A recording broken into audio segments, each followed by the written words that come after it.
Good morning, everyone.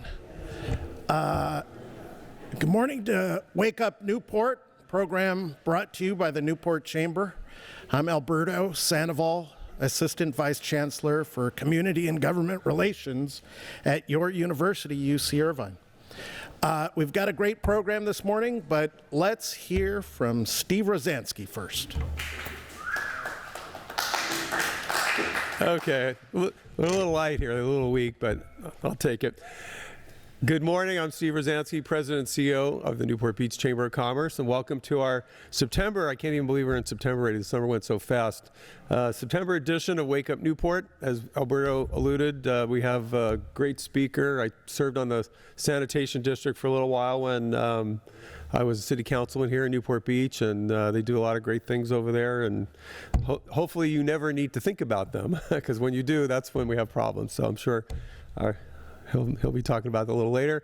We do have a few dignitaries in the audience. I'll just point them out. So we have Councilwoman Robin Grant with us this morning. Pierre Swan with the Irvine Ranch Water District. He's going to be taking some notes, right? Our Utilities Director, Mark Vukovic. Mark. John Langford on the Planning Commission. And we have two people here this morning running for City Council. Nancy Scarborough. What district are you, Nancy? 2? Oh, that's right. I used to be 2. Now it's 2. Yeah, we were both citywide, but she's running for sort of the Newport Heights area. And then Miles Patricola back there. Miles. He's running up in the Newport Coast area, right? Yes, sir. Okay. Very good. But yes, you do run citywide. Everybody gets to vote for every city council member, which is, I think, the best way to do it. So that's about it for now. We got a great slate of events over the next few months. I'll just quickly mention our Fire and Lifeguard dinner next week. We cut the registration off on that because we're sold out, but we've gotten a few seats back from some of our sponsors. So if you're interested in going to that, that's next Wednesday. It's going to be at the Vea Newport Beach over here in Fashion Island. And then Sandcastle contest. So it's George Leslie's one of our committee members. George's been doing it forever. Sandcastle contest. And that's going to be in Corona del Mar Beach on Sunday, September 29th. And DJ, yeah, DJ's he's the working horse of that event, carrying around all our stuff. You're also involved with the Fire and Lifeguard dinner. So yeah, two great Commodores helping us put on those events.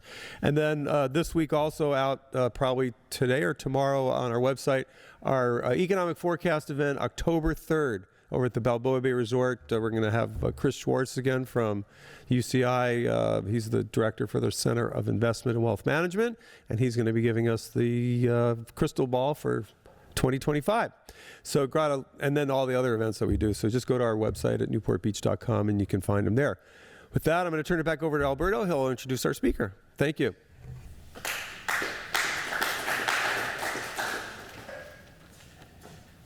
So, we've had some great speakers, Steve, haven't we?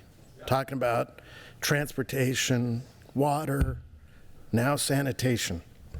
Rob Thompson is the general manager of the Orange County Sanitation District and has been with OC San since 1995. He has served in many capacities for OC San, including assistant general manager overseeing the operations and maintenance and engineering departments, manager of process controls, maintenance and planning, and as director of engineering. Mr. Thompson is a registered electrical engineer and civil engineer in the state of California. He holds a Bachelor of Science degree in Electrical Engineering from Cal Poly Pomona and a Master of Public Administration degree from Long Beach State. Please help me and welcome Rob, who has the greatest tie, by the way. Thank you. Well, thank you all for the opportunity to be here today. I'm super excited to let you know about the great work that OC San is doing.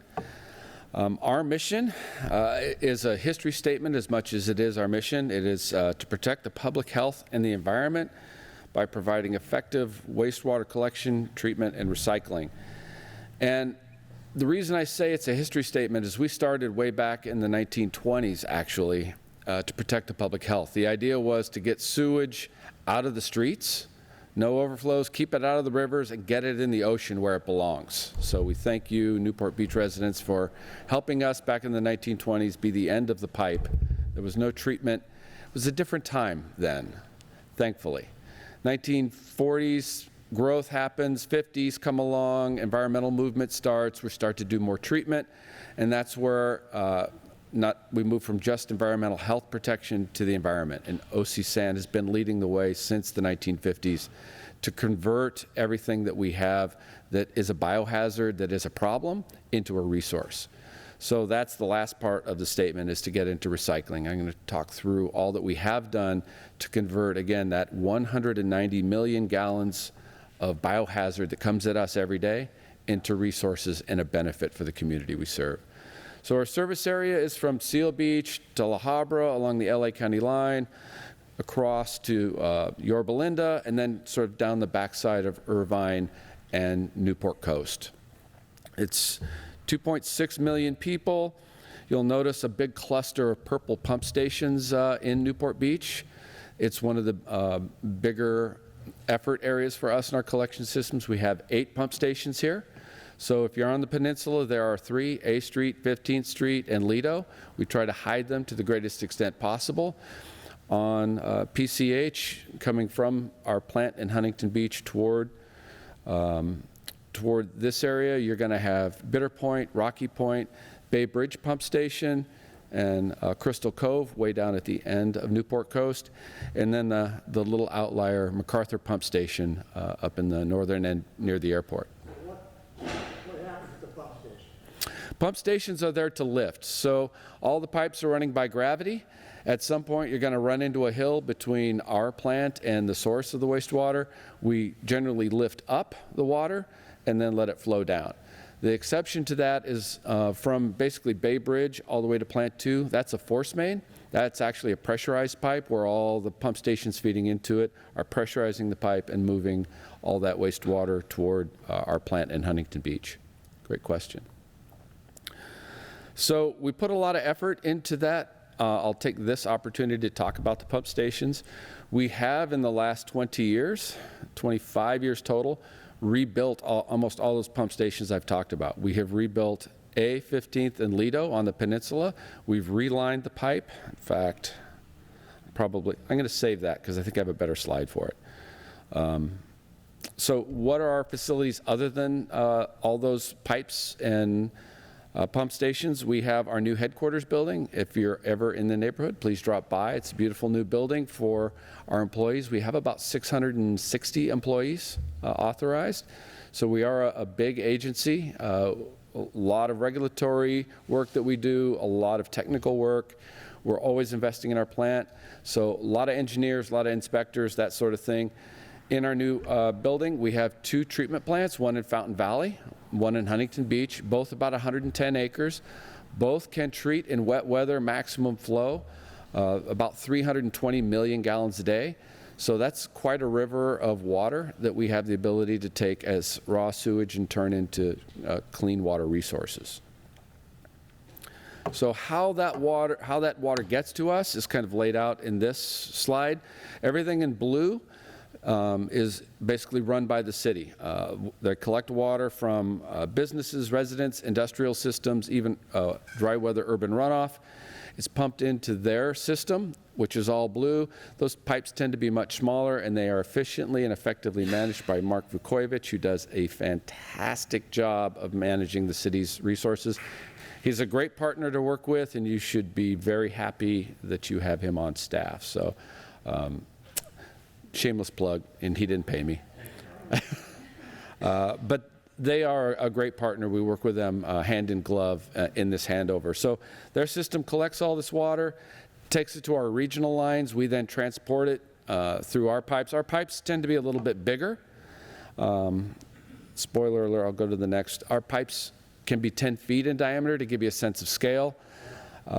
So these are big rivers of water that come at our 2 treatment plants. The 2 treatment plants are shown there. What makes OC San unique is our partnership now with Orange County Water District. I know John Kennedy was here last month. I'm sure he did a great job in telling you all that GWRS does. But we're the other half of GWRS. We're the feed water source. So we do all that we do. We take raw sewage in all its glory, with all its enrichment. We separate out that pure water and send it to them. Their job is then to turn it into a resource. A little bit more about that in a second.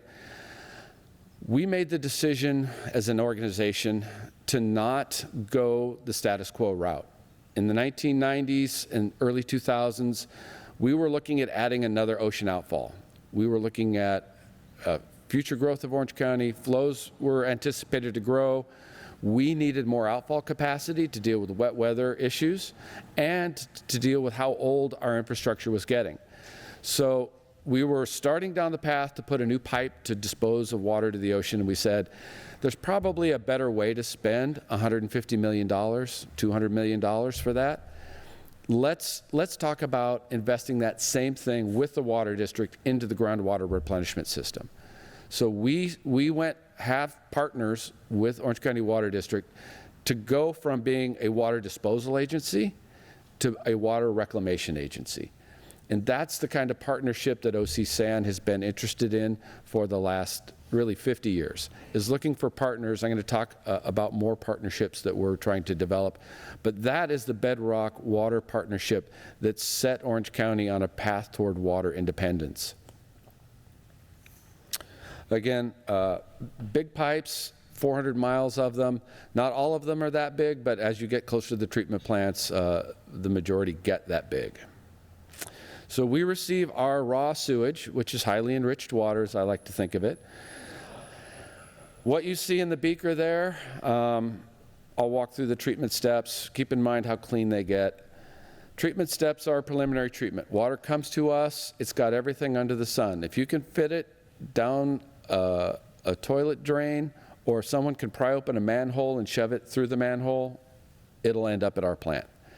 Bowling balls, lumber, ladders. It's not often, but when it happens, it's a head scratcher. People are inventive. God bless people. They can figure it out. First step for us is to look at the water. We measure it so we know how much is coming from where. And we also look at whether there is pH or conductivity changes in the water. That'll tell us if somebody's dumped something bad in the water, either metals or some sort of chemical dump. When that happens, we divert that water away from the reclamation system, send it to an unreclaimable flow stream. It's treated and then discharged 5 miles out to sea through our ocean outfall. Water then continues on. It hits a bar screen, and these are iron bars 5/8 of an inch apart. Anything wider than 5/8 won't get through those bars. There's a rake system that removes out anything that collects, keeps it out of the system. Second thing is removing grit. So everyone goes to the beach, they're all sandy. What's the first thing you do when you go home? You take a shower. Where does the sand end up? That's right.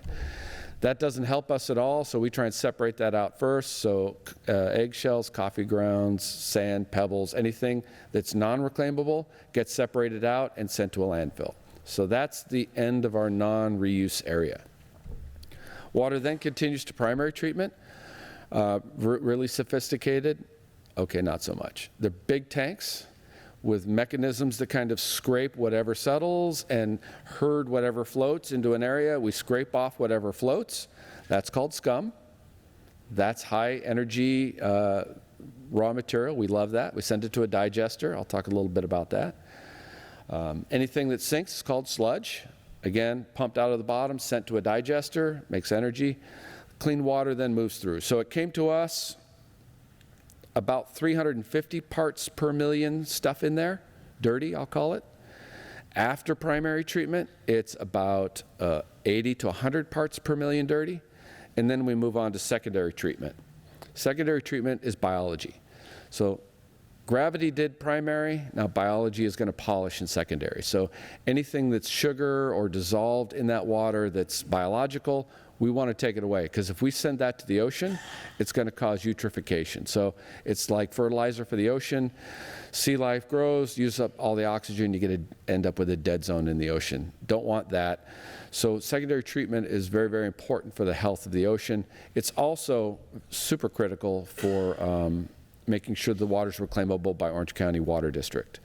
So when we're done with it, I like to think we're great partners. Orange County Water District are great people, but we do all the work. They get all the glory.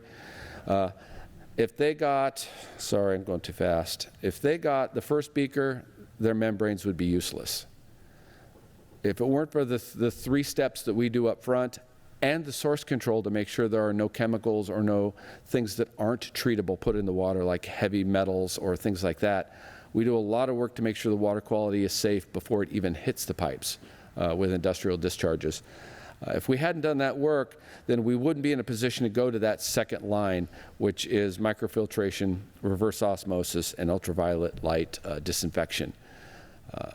So being a partner in recycling is more than just the technical work of running a plant. It's also the technical work in making sure the flow is suitable for reclamation. But it's not all about the water. You heard a lot about that, so I'm going to spend less time talking about water. To finish out where the water especially used to go, and now a minority of it goes through our ocean outfalls, 5 miles out off Huntington Beach. The last mile is a diffuser section, which goes along the a canyon that's offshore. So we're about 200 feet deep just beyond our pipe. The depths drop off significantly. So as you can see, there's a slight turn in the end of the outfall pipe. We have a massive monitoring program that we've been doing really since the 1970s. We own our own boat. It goes out, collects water samples on a regular basis, mud samples. It's looking at the critters living in the mud. It's looking at the fish in the water column. It's looking at beach water quality. We send our trucks along the beach collecting water samples. We are the eyes of the Orange County Healthcare Agency. When you get a beach closure, it's probably because our lab did the water sample and let them know that there was some sort of water quality violation. You wouldn't know that because we don't have water quality violations. The A+ beaches in Newport, we have a lot to do with, and we take that very, very seriously. But enough about water. Water is important, kind of slew that dragon. We have the largest water reclamation system in the world, bar none. So 180, 190 million gallons a day comes to us. We have the capacity with the water district to make 130 million gallons of reclaimed water and another 7 or 8, of indirect potable reuse water, which goes directly into the aquifer. It's the drinking water supply. But we also give them about 5 to 10 million gallons of reclaimed water capacity for purple pipe water, for non-drinking industrial or watering parks and golf courses. So that's great. That's built out. All that exists. OC San is now focused on what are we going to do with these solids. Solids and the treatment and reuse of those solids are under stress right now. Since the 1950s, we've been taking scum, we've been taking sludge, we've been taking activated sludge from our biological treatment systems, and we have been putting it in digesters, big tanks like a human stomach. You mix it up, you feed it 3-4 times a day, just like a stomach, and just like after a big bean burrito, we make massive amounts of gas. We turn that gas into power. We have 2 power plants, 1 in each treatment plant, and we make 11 megawatts of power. And all the heat to heat up all those digesters to that 97, 98 degrees. So we try and let none of that energy go to waste. But it's under pressure right now because people don't like methane production. Methane is a greenhouse gas, 200 times more potent than carbon dioxide. Biosolids as a composting material or direct land application for farm use, people are concerned about PFAS, PFOA. They're concerned about microplastics, pharmaceuticals, and they tend to concentrate in biosolids. So OC San is committed to finding the next step. What we did in 1950 was great. It's safe, it's effective, we support it, but there's got to be a better, faster, cheaper way. Just like changing the paradigm from building an outfall to becoming a water recycling leader in the world, we want to become a biosolids treatment and handling leader in the world. So one of my pet projects that I've been pushing for quite some time is something called supercritical water oxidation. Everyone knows water has 3 states: ice, liquid water, and vapor steam. Everybody learned it in school. Water is the universal solvent. All those things are true. Oil and water don't mix, right? That is true until you get to the 4th state of water that nobody told you about. So I am here to blow your mind and tell you there's a 4th state of water called supercritical water. Only 2 compounds have this property, carbon dioxide and water. At supercritical, what you have is a case where oil and water mix. So above 3,200 pounds per square inch, above 374 degrees Celsius, water flips its properties. It's no longer the universal solvent. So that presents us with a lot of opportunity. If you can take sludge or biosolids and mix it in a supercritical state with water and air, you can burn sludge, you can burn wet sludge, create energy, and avoid all the byproducts that come with normal incineration. It doesn't make NOx. It doesn't make CO as readily. PFOS, the forever chemical, is destroyed at that temperature and pressure. It's something that is an opportunity. We partnered with a company that's got a new mousetrap. They're out of Duke University. Went and looked at this. It's a technology I've been familiar with for many, many years. Its first application was in chemical weapons destruction. So it is an opportunity for us. So this is a quick diagram of how it works. You basically have ambient air coming in. You pressurize it with an air compressor. No big deal. You can go to Home Depot and get a 4,000 PSI pressure washer. No problem. You then heat up that water, and bang, you're in supercritical zone. You send your sludge at lower temperature and high pressure with that high pressure superheated air from the process itself. And in a second or two, all of your sludge is converted into things like nitrogen, N2. It's already in the atmosphere. Nitrogen is 80% of what you're breathing now.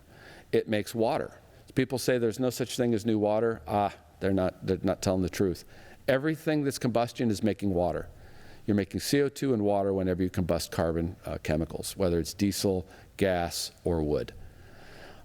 This is a very tightly controlled process, and it can destroy, where does PFOS go? People talk about forever chemicals. It breaks up the carbon fluorine bounds and makes calcium fluoride, which is just a harmless salt. So it has a lot of promise. We've been working with everyone from the AQMD to others to get permits. The unit is now in Florida at Orlando, being proven. They made some changes to their mousetrap. We should receive our 6-ton-a-day unit in the spring and put it online to show that we can convert all of our solids to a high energy output with all benign chemical effluent. So it's a big opportunity.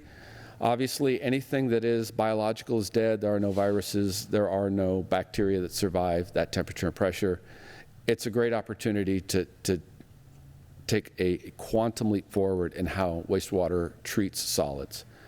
But that's not all we're looking at. You never put your eggs in one basket. We may hit a wall. There may be some reason why that doesn't work out for us. We're also looking at deep well injection. It's an idea we started to investigate with the city of Los Angeles in 2008. At the same time, we were also starting GWRS. So we had a little marketing problem in 2008. It's really hard to tell somebody, we're going to put your water in the ground over here, and we're going to put sludge stuff in the ground over there, and trust us, it'll be just fine. Yeah, it's a marketing problem. So we decided not to go forward. City of LA at the Terminal Island Treatment Plant has been doing this since 2008.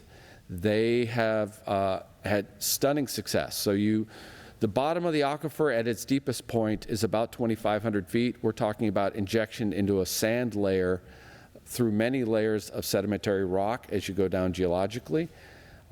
You get down to those sand layers separated by rock and about 5,000 to 6,000 feet deep, and you have 200 to 300 years of storage just under our Fountain Valley plant for all the solids we make. Much cheaper. The upside to this technology is, again, a forever chemical has a forever home. So if you have PFOS, PFOA, microplastics, pharmaceuticals, 5,000 feet down in a sand layer away from everybody at about 134 degrees Fahrenheit at pressure, it's its own digester. So it's converting those solids to gas. It'll make a gas bubble that you could harvest in 50 to 100 or 200 years if you were so inclined. Totally benign way of putting material in the ground. It's been done for 150 years by the oil industry. Whenever they drill a well, there's another well where they're injecting the mud that they take out. So a lot of history behind this. It's also a huge opportunity for carbon sequestration. For every ton of solids we put in the ground, the numbers I hear are like 6 tons of CO2 equivalent that you can claim. In addition, it would take, if we did all of our sludge this way, it would take 25 trucks a day off the road. And those trucks are going to Yuma, Arizona, or they're going to the Central Valley. These are not short truck trips. So huge environmental benefit.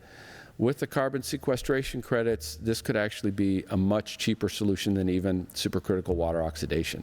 So we are doing our best to push the envelope and find newer, better, faster ways of dealing with the solids that we make for the benefit of those we serve. We're also looking to partner with Orange County Waste and Recycling. We have this digestion complex of ours. It has extra capacity. We can take more waste. We have extra capacity in our electrical conversion systems. The engines have more capacity, so if we can make more gas, we can make more power, we can make more heat, and we can use that.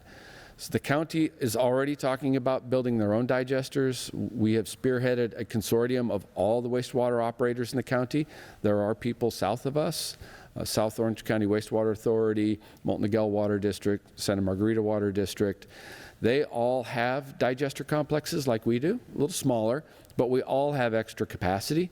So we're trying to partner with the county so that they know what we'll accept. If they make a slurry of their food waste from commercial establishments, we'll take it, we'll put it in our digesters, we'll convert it, and move the county much closer to their organic diversion requirements that are on them.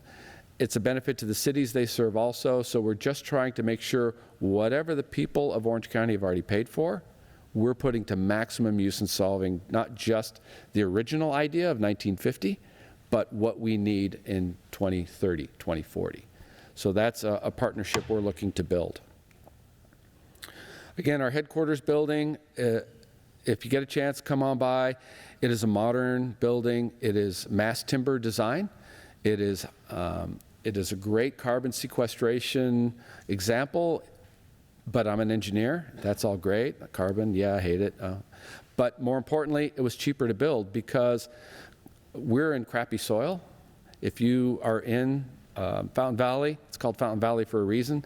It's soggy, it's old riverbed, very difficult to build in. You have to do a lot of soil work. Well, because mass timber is lighter than concrete and steel, we saved a lot of money in the foundation requirements that are there. So we have this beautiful new modern building for our employees. There are about 400 people housed in that building. So it's a great amenity to the city, public meeting space, and all of that. So if you get a chance, it's great to see. So you're saying, Rob, that's all sounding a little expensive. Do you pay attention to the money down there? We absolutely pay attention to the money at OC San. We are a very stable, AAA rated agency. All 3 rating agencies have given us a AAA rating. We are pay-as-you-go. We don't incur any new debt. In fact, we just paid off $150 million in debt early. We will be debt-free by 2040. We are constantly investing. You can save a lot of money by not doing maintenance. You can save a lot of money by not investing, but that's not how we choose to do it. We take the long-term view. We have an asset management program that looks at our treatment plants and our collection systems by system. So for each of our treatment plants, there are 10 areas, and we are always refurbishing or rebuilding at least one of those 10 areas. So over a 25-year cycle, we are either going to completely replace the unit process, like a headworks, like primary treatment, like one of our secondary treatment plants, like our power plant, like our digestion systems or truck loading systems. Each of those has a plan to be worked on in the next 30 years and completely upgraded for wear, tear, obsolescence, technical opportunity, new regulation, whatever we need to do. We're looking forward to what we need, and we're investing. And that's how we save money. We don't waste money with a seismic program and then a climate resilience program and then a regulation-driven program. We aggregate all that, and we do the most urgent thing that is wearing out, that is in need of upgrade. We do one at a time, and we work through, and we get a great, efficient bang for our buck. And to show you in real terms what that means is we charge every ratepayer in our service area $371 a year. So if you get your property tax bill, when you get your property tax bill, and you live in our service area, you'll see an OC San line. For $371, we deliver all I just said. By the way, we haven't had a sewer spill since 2022 anywhere in our collection system. We haven't had a water violation at our discharge in 18 years. So we are meeting the day-to-day grind. We are doing what we need to do, and we're delivering it at a cost amongst the lowest in the state. These numbers are about to explode across the state. City of LA just approved their first rate increase. In 4 years, they're going to double their cost. Many agencies are coming to grips with new regulations, and they are looking at either 2/3 or doubling their cost across the state. We anticipate 3.5% rate increases for the next 10 years. So every year, 3.5%. That's keeping up with inflation, and we're delivering everything on that. Not incurring new debt, staying up on everything that's required of us, and moving the ball forward in all those areas I just talked about. So we think we're doing a great job giving you a bang for your buck. We have a 25-member board of directors. Director Avery from Newport Beach is our representative currently, does a great job representing the interests of the city, making sure that we take care of the needs here in Newport, and the 25 directors across the entire service area. So with that, I can answer any questions you may have, I hope. Yes, ma'am. So the regulatory regime here in California that keeps causing price hikes for the consumer, is your agency involved in doing anything to help fight back on the Democrats' regulatory increases each and every year? We have a legislative advocacy effort, and quite honestly, from my perspective, the most important thing we do is play defense. We are an agency that would love to keep track of science. We're always looking for doing the right thing, but not the unnecessary thing. So our job is to make sure that as regulations are discussed, before they're pushed onto people trying to do the hard work, we want to make sure they're based in sound science and they're worth the investment. So from our perspective, the most important thing we can also do is make sure that we're not contributing to the problem. Our job is that 3.5% delivery year in, year out, trying to maintain that service level in an environment that's changing all around us. Yes, sir. On your P&L, Rob, you showed that you're earning interest to the tune of some $2 million a year, but you're servicing debt to the tune of $6 to $8 million. So is that just reserves, or why would you pay down more debt? We have a 20-year cash flow plan, and if you go to our budget, you'll see, and it's based on the investments we're planning to make in the next 20 years for all of those different treatment plant upgrades, corrections to our pump stations, corrections to our collections pipes, and we intend to be at our minimum reserve level in about 7 years. So we're going to burn down the money that we have with that 3.5% rising rate, and we'll reach the low point of our cash reserves in about 7 years, and then slowly build them back up is the projection. So it's a long game for us, not the short game. Yes, sir. So you're talking about how not trying to deal with the rate hikes because there's going to be new regulations. Are these regulations happening regularly? Is this the first updates to the regulations in a long period of time?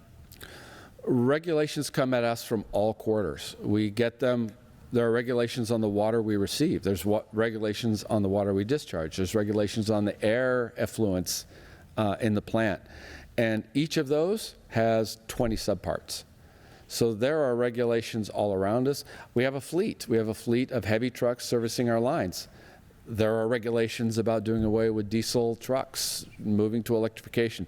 So our job is just to keep track of them all and find the ones that are absolute deal killers, like moving to electric trucks because it's a great idea. That's fantastic. Sounds great, except nobody makes an electric Vector truck for me to go clean a line.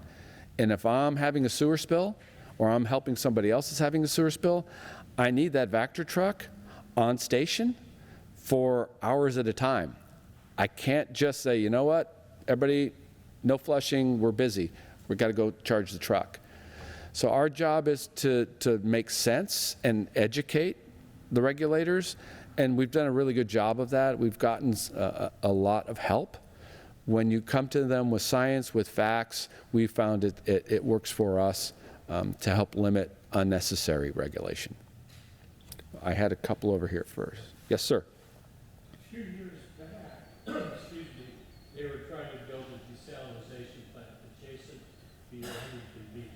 Did you have any input in that? Because just joining outfall systems, that could have been beneficial.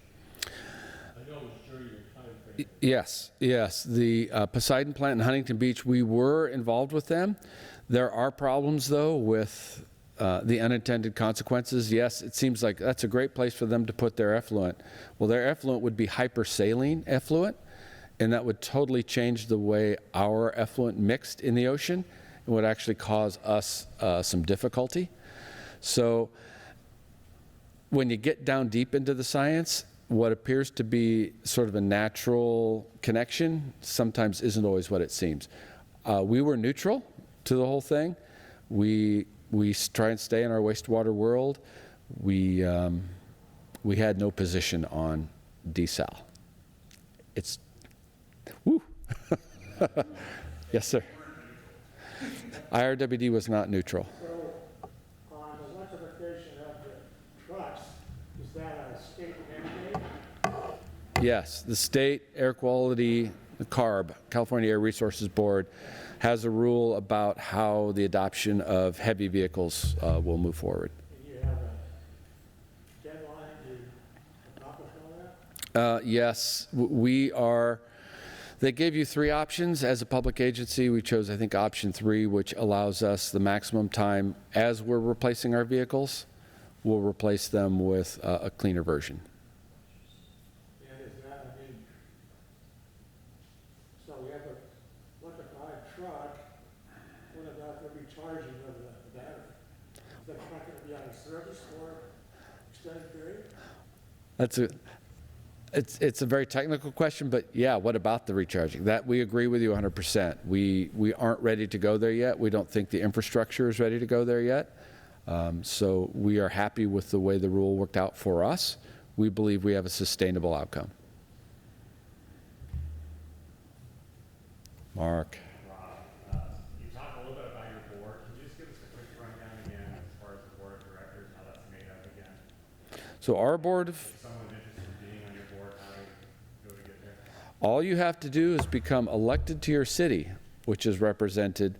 So we have 20 cities represented on our board, 4 special districts. The special districts are Yorba Linda Water District, Irvine Ranch Water District, Midway City Sanitary District, and Costa Mesa Sanitary District. And then 1 member of the County Board of Supervisors. Happens to be Director Chafee at this point. So they meet at least once a month, usually the 4th Wednesday. We just had a committee last night. Our operations committee meets the first Wednesday. Our administration committee meets the second Wednesday. We try and miss city council meetings, which tend to be Monday, Tuesday. So it's a 25-member board, so we get quite a number of views and opinions and input, and we do our best to drive it right down the middle and do good governance. Yes, sir.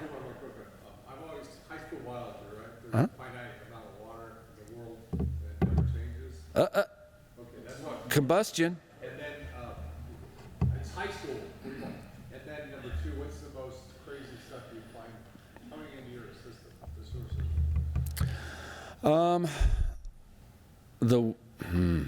Boy, the weirdest stuff. So yes, water is created every day, anytime somebody's combusting anything, you're making carbon dioxide and water. So we are making lots of water. Maybe that's sea level. No, just kidding. I don't need any emails. Sorry, whoever's on screen. But funniest thing to come through, the occasional bowling ball. The weirdest anomaly when I started was women's IDs.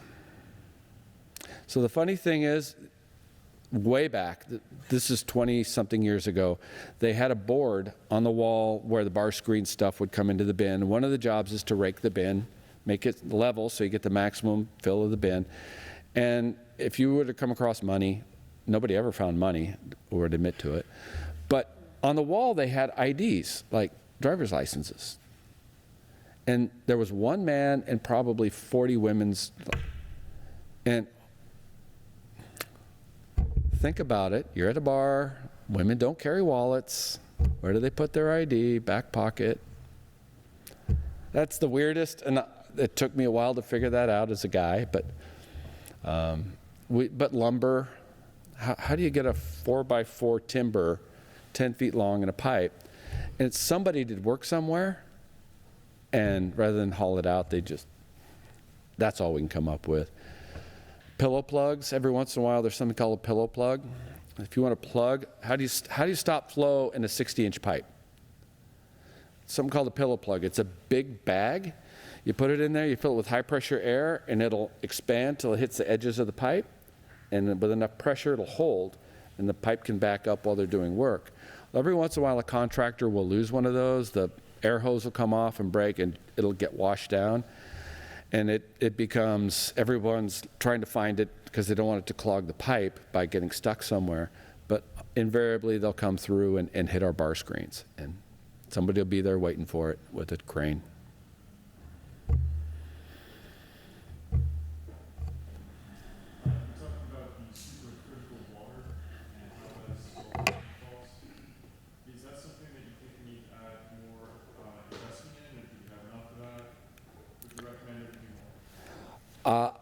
Right now, the world is waiting for OC San to either be the conquering hero that had the foresight or laugh at us as the idiot who charged the windmill. Nobody's doing nothing until they deliver this first unit. But when this first unit is delivered, when we show it's got value and promise, I believe it's going to be a very, very viable and valuable quiver in the arrow in the quiver of this industry. We have problems with biosolids because of the length we have to haul them and the cost it takes to treat them. But as you look across the nation, it's a much different problem. Maine has banned the application of biosolids on farmland, period, because they were getting waste from paper mills that were just loaded with PFAS, and they've actually had milk and dairy products contaminated, and they just banned it. Florida, when they get all those rainstorms, you don't apply biosolids to farmland when it's underwater after a hurricane or after historic flooding. So what do you do as an operator? Hey, we get 550 tons a day. It doesn't stop. Where do you put it? So there are other drivers around the country for a different way to handle biosolids, a different way to handle solids.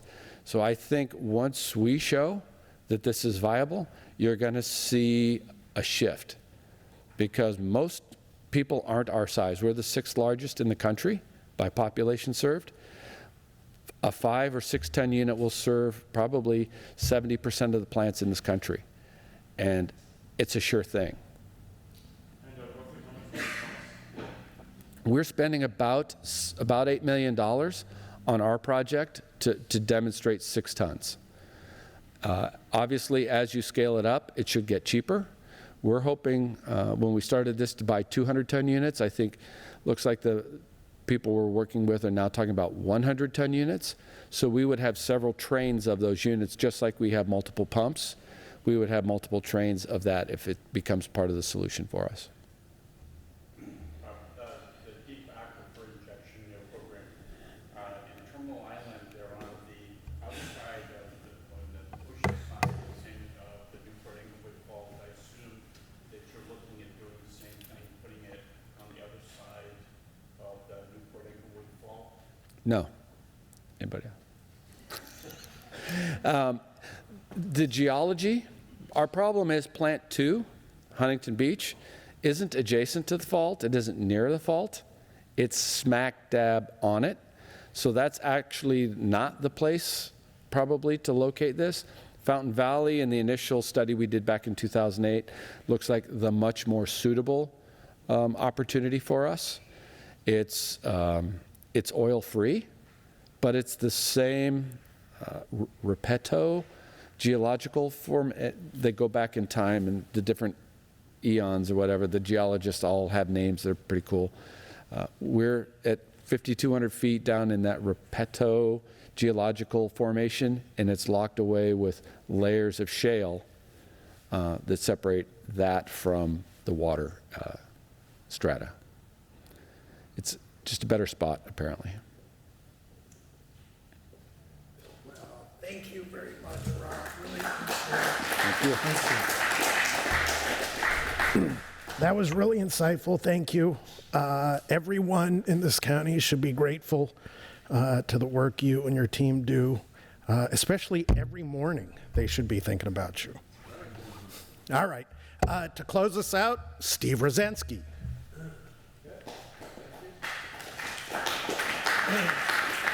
Great presentation. So now you know what happens when you flush the toilet and turn on your tap in the kitchen.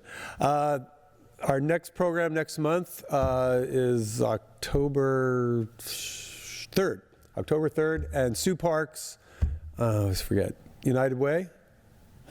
United Way. Sue Parks, Director of United Way, is our guest speaker, so I'm sure it'll be a great presentation as well. Thanks again for joining us this morning. And do you guys have tours or anything that you do for public? We have a huge tour program, ocsan.gov. We'll get you all the information. There you go. So if you want to see how they do all that stuff that he was showing up there, just check out their website and they'll accommodate you. Thanks for coming. Have a great rest of your week, and we'll see you next time.